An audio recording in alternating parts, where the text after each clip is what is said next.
باتیں قدم کا ضرور. جتنی مصیبتیں ہماری طاقتوں پر پڑی، آپ دیکھیں کہ امام حسین علیہ السلام ظاہر کربلا کے میدان میں زبردست صبر کا ثبوت دیا، مگر اللہ سید الصابرین امام حسین کے لیے نہیں کہا، بلکہ سید الصابرین اس کا لقب ہے کہ جس کے ہاتھوں میں ہتھکڑیاں، جس کے پیروں میں بیڑیاں ہیں، جس کے گلے میں توقے خاردار ہے، جس کے ہاتھوں میں وہ اونٹ کے جن کی پر بیویاں بے چادر بیٹھی، اس کی مہار ہاتھوں میں. ایک منادی آواز دے رہا ہے، کیا اہل کوفہ و شام ہذہ سبایا من بنات رسول اللہ. ایک کوفہ و شام کے رہنے والوں اور تماشا دیکھ، یہ کوئی اور نہیں آل رسول ہیں جو اس طرح سے بازاروں درباروں میں لائی جا رہی ہیں. سب سے سخت امتحان ہمارے اسی آقا کا، سب سے سخت امتحان انہیں کا لیا گیا ہے. اسی لیے تاریخ کہتی ہے کہ آقا پورے راستے آقا کے سر جھکا رہے تھے، چوتھے امام سر نہیں اٹھاتے تھے. اس کے دو سبب بیان کیے جاتے ہیں. ایک سبب تو یہ کہ اتنا بھاری توق تھا گلے میں، وہ توق گڑا بار کہ جس میں کانٹے لگے ہوئے تھے. اتنا تکلیف دہ تھا وہ، اتنا بھاری تھا وہ کہ جس کی وجہ سے گردن اٹھ نہیں پاتی تھی.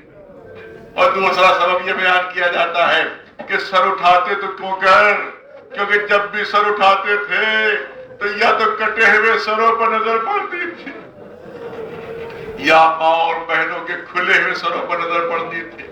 ظاہر اب تفصیلی مسائل کا موقع نہیں رہا. نہیں آپ دیکھیں ایسی روایتیں ہیں کہ پڑھنا مشکل ہے. کیسے مسائل ہوئے، کیسی سردیاں. ابھی تو جاڑے کا موسم ہے، سردی کا موسم ہے، لیکن ہلکی سی گرمی اگر شروع ہو جائے، ہلکی سی دھوپ میں گرمی آ جائے تو آپ کوئی بھی لوہے کی بنی ہوئی چیز اگر دھوپ میں رکھ دیں، یہی کی دھوپ میں جو ہندوستان کی دھوپ یہی کی رکھ دیں آپ، تو گھنٹہ 2 گھنٹے کے بعد اگر اس کو اٹھانا چاہیں گے تو ہاتھ رکھنا مشکل ہو جائے گا. اتنی وہ شاید جلنے لگے گی، اتنی تپنے لگے گی. لیکن ہندوستان کی دھوپ جو عرب میں دھوپ ہوتی ہے اس کے مقابلے میں کوئی حیثیت نہیں رکھتی. بہت شدید دھوپ کے سورج آگ برساتا ہے، زمین سے آگ نکلتی ہے. اس عالم میں روایت کہتی ہے کہ بیمار امام زنجیروں سے جکڑے ہوئے، ہاتھوں میں ہتھکڑیاں، پیروں میں بیڑیاں، گلے میں تار. قافلہ راستے میں ہے، دوپہر کا وقت آتا ہے، سورج آگ برسا رہا ہے، تپتا ہوا ریگستان ہے، عرب کا تپتا ہوا صحرا ہے، سورج آگ برسا رہا ہے، زمین سے آگ نکل رہی ہے. شیخ نے حکم دیا کہ روکا جائے قافلہ رکتا ہے، خیمے نصب کر دیے جاتے ہیں. جتنے فوجی ہیں سب خیموں کے اندر آرام کرنے لگتے ہیں، مگر قیدیوں کو اجازت نہیں ہے کہ سائے میں بیٹھ سکیں. روایت کہتی ہے بیمار امام لوہے کی زنجیروں میں جکڑا ہوا، فولادی توق گلے میں، ہاتھوں میں فولادی ہتھکڑیاں، بیڑیاں.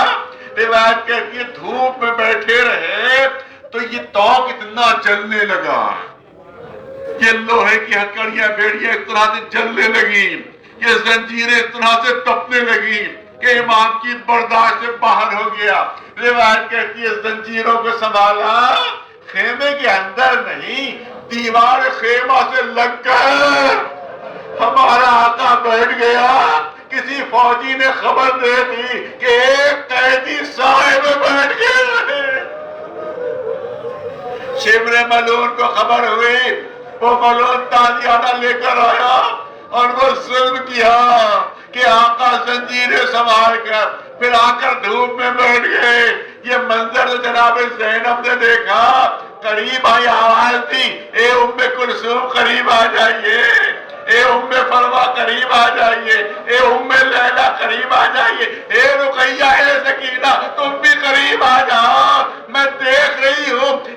تھوڑی دیر یہ بیمار اور دھوپ میں رہا تو یہ بیمار زندہ نہیں رہے گا. ہم